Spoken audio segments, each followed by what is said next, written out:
Number 3, don't tell a man what to do. This is like an epidemic in our society, that we should be able to tell a man what he's supposed to be doing at all times, what he's not supposed to be doing at all times. He can't be man spreading his legs, mansplaining to a woman.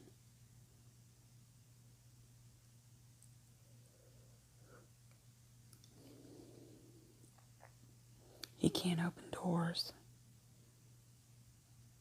or else it insults our equality. He needs to help us clean. He has to help us raise the babies. He should do this, he shouldn't do that.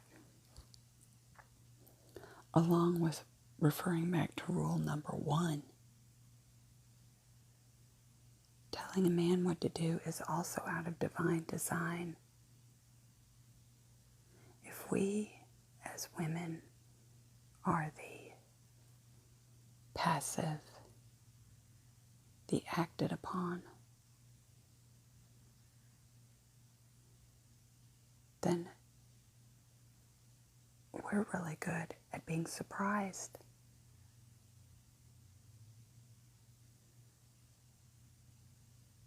And in fact, don't all women love surprises? What if we looked at life as a surprise?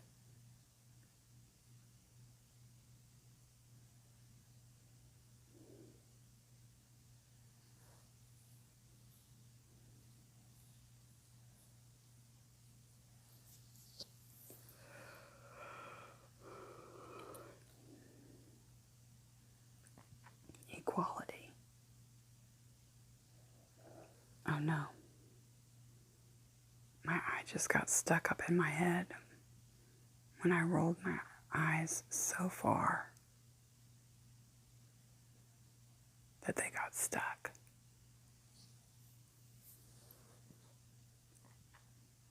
Who cares about equality?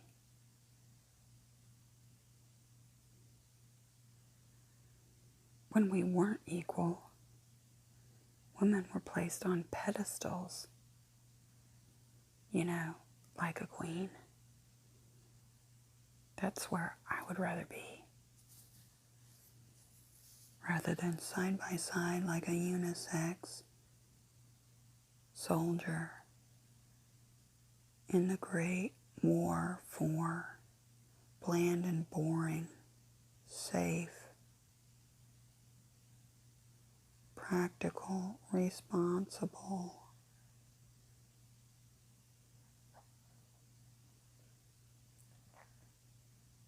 tame.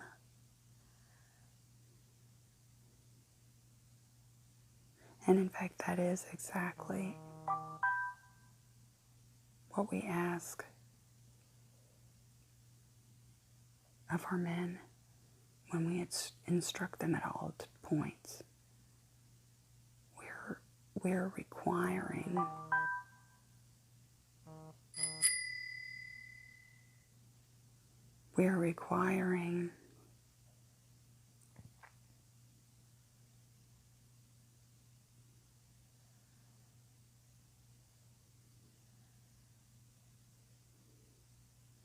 we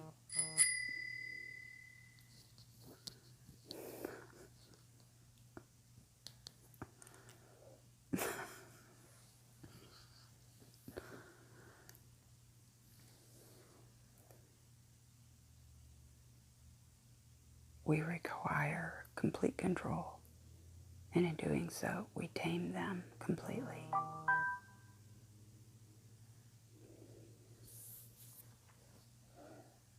And who wants that? I think the problem is biological. And it's this biological urge within women that has gone unchecked. This urge to caretake, and when we've been put in charge, we caretake all over the world. We're going to caretake the animals out of existence. We've caretaken problems out of our society so that now we're dry, lifeless, bland creatures that live in boxes that are actually cages. At some point, we have to sit back and enjoy the universe. The first thing to enjoy is a man, given full authority, allowed to reign wildly. A man is actually a very exciting entity to have in one's life. So, when you're sitting there on the couch watching Haagen-Dazs, eating Haagen-Dazs, watching a Hallmark movie, dreaming about your dream man, he doesn't exist.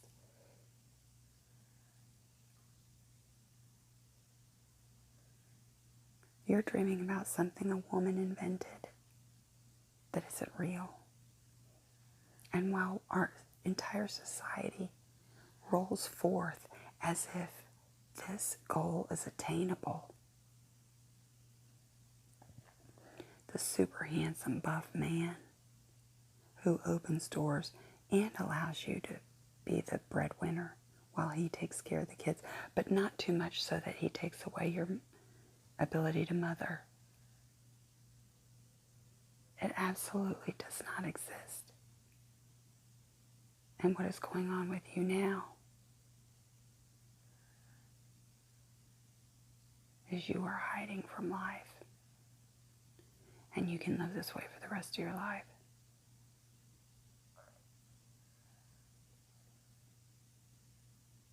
You can cut life back at the branches so that it doesn't touch you.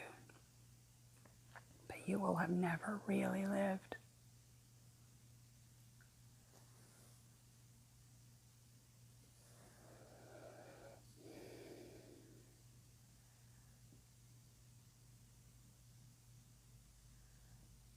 Don't tell a man what to do. Don't even don't even assume you know what a man should do. And really, this advice goes beyond the male-female relationship. This stretches into every relationship in your life. In what universe do you know what is best for someone else? For one, the spirit that moves within them and has breathed into their destiny knows full well why each person makes their decisions as they do. And while it may look ridiculous to you, on your path for your destiny, it has no bearing on what another person can, should, would do.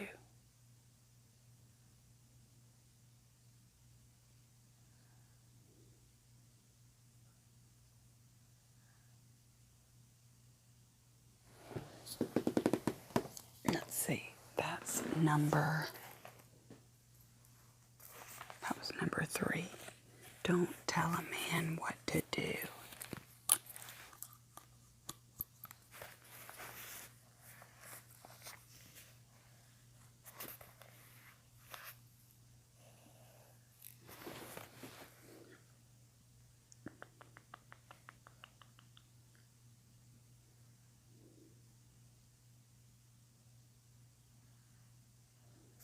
If you'll notice, all of these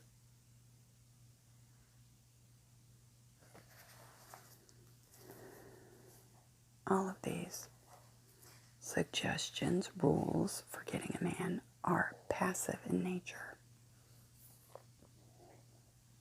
I bet by now you're wishing that I would give you something that would allow you to snap your fingers and your man appears at your doorstep right now. The truth is, you have men surrounding you that have their eye on you. But the truth is that these men are not good enough for you. And the man you want, unfortunately, you are not good enough for him. So while the truth is, you could get a man and keep a man all day long by lowering your expectations.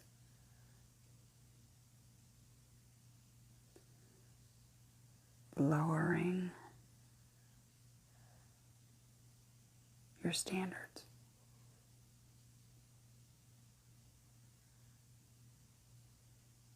And this would be fine. I mean, I'm not making a value judgment. Or am I?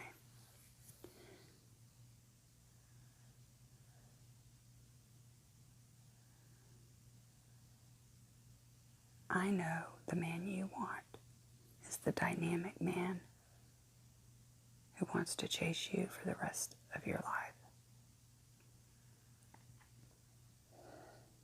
Because what you have to start doing is start running.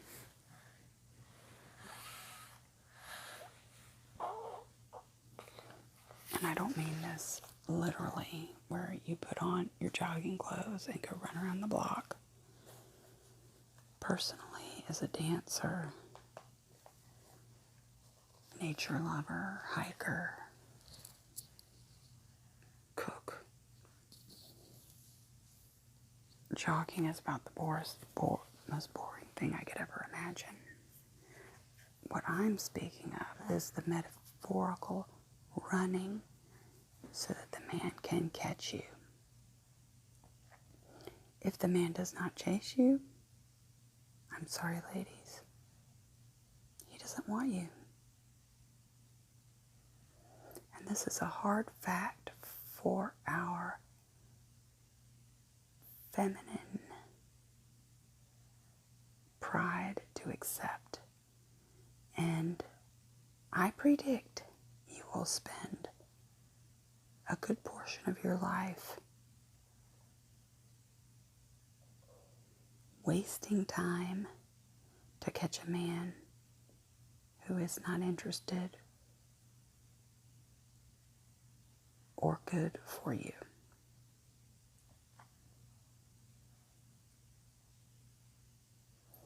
At its most basic, the male-female relationship is pursuit by the man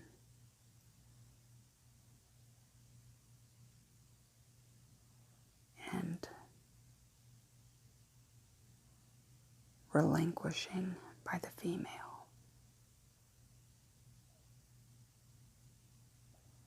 Relinquishing control, allowing the man to control.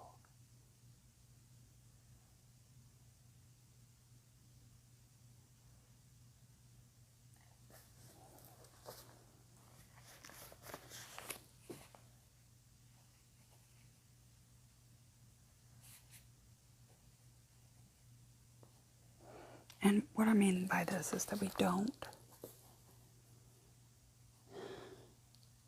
Yes, there are moments of relinquishing, but we continue to run. Or get better. You can pursue your passions. You pursue your life that the man wants to join.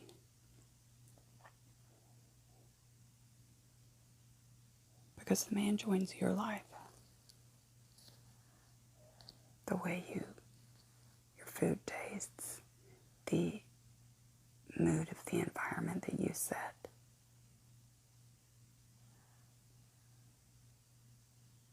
These are all determined by you. You are the creator in the home, in the relationship, and he comes and lives in the world that you create. He pursues your world. So if you're pursuing him, there is no world for him to live in.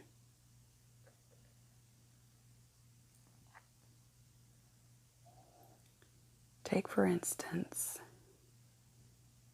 a couple that have a child unmarried perhaps. Perhaps they are young and it doesn't work out. There is the painful separation and the loss of the child. The father might pursue the child through legal channels or whatever. In the end, the child stays with the mother. The father falls in love again, and the new family takes over his life. The hearth belongs to the female. Whether or not the man bought it is not the point.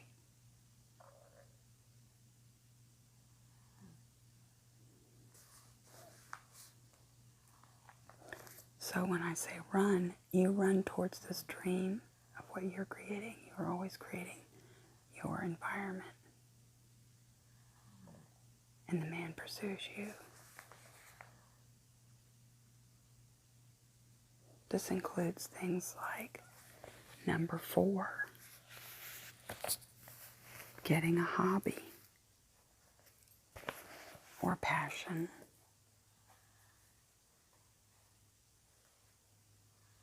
Or a career. Oftentimes this is where the interests overlap with the man who is interested in you. If you do something especially well, like sing or paint or a lawyer or whatever it is you do,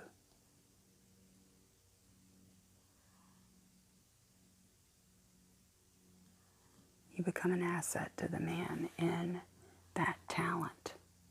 So get a hobby. I hope your hobby isn't watching Hallmark movies while dreaming about a particular man in your life and waiting for his phone call. Because I don't think the man that you're interested in would find that hobby very interesting. There is a tendency on the woman's part to focus on the man. And I'm not saying this is bad. This is actually natural. Once we're mated, this is the way you support your man and become his helper with your total focus on him. But it absolutely cannot work before the marriage.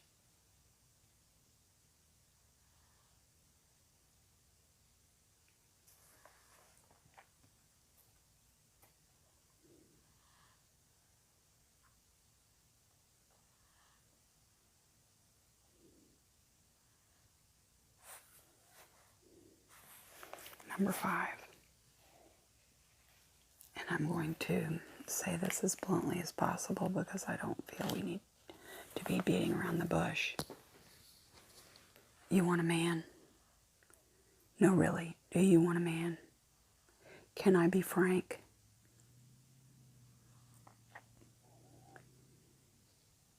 There is a lot a man forgives on a woman's body. Cellulite, the changes that happen after the baby. Men are very highly forgiving, but they're also very visual. So when you're sitting on the couch with that pint of Haagen-Dazs watching a Hallmark movie and you got men circling the camp waiting for you, and you know exactly who they are and how to avoid them when you run into them during your day-to-day.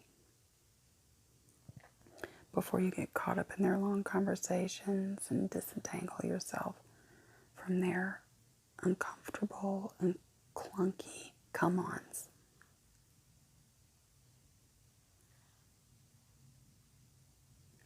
disconnect between the two of you is physical or intellectual or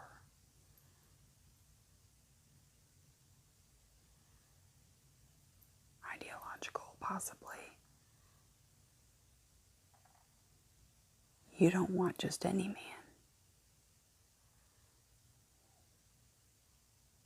But are you willing to be the best version of yourself to find the best man for you?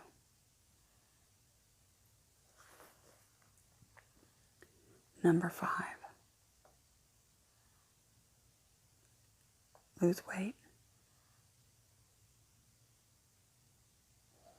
Drop the weight. I'm confident in saying this, that you could drop the weight, because in the society that I live in that would be reading this book, everyone is overweight. Everyone is obscenely overweight. And we have back problems and sleeping problems.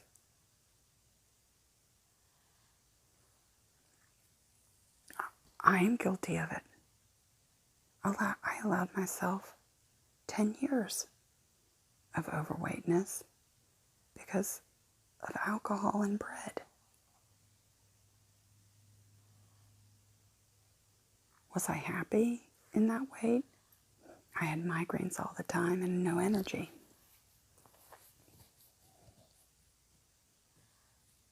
And not the quality of man I was looking for.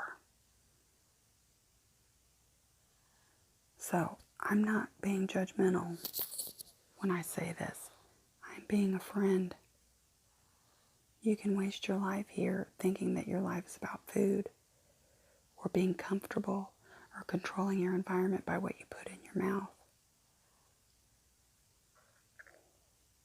I suggest a different scenario where you control what comes out of your mouth instead of what goes into it. What do I mean by this? I mean,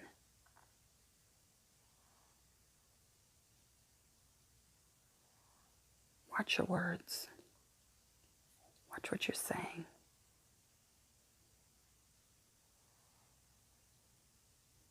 Are you speaking words of faith and hope and belief into people?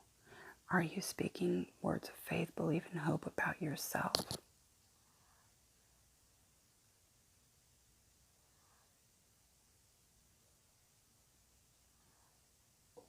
Because this truly is the food of life, our words.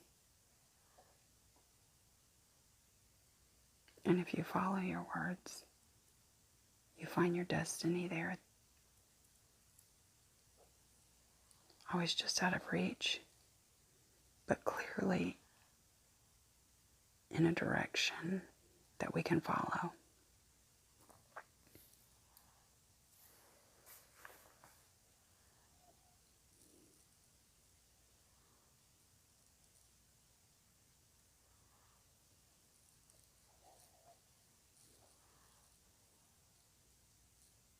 Number 6, smile, laugh, have fun.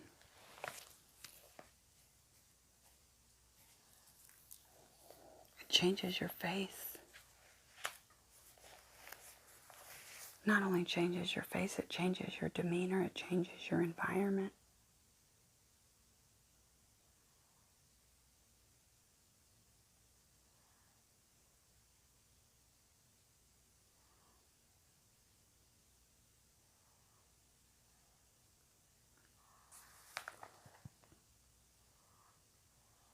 It is connected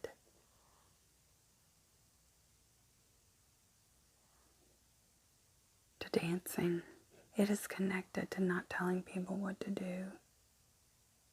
It is connected to excess weight. When we hold on, that control is locked in our face as well as our shoulders.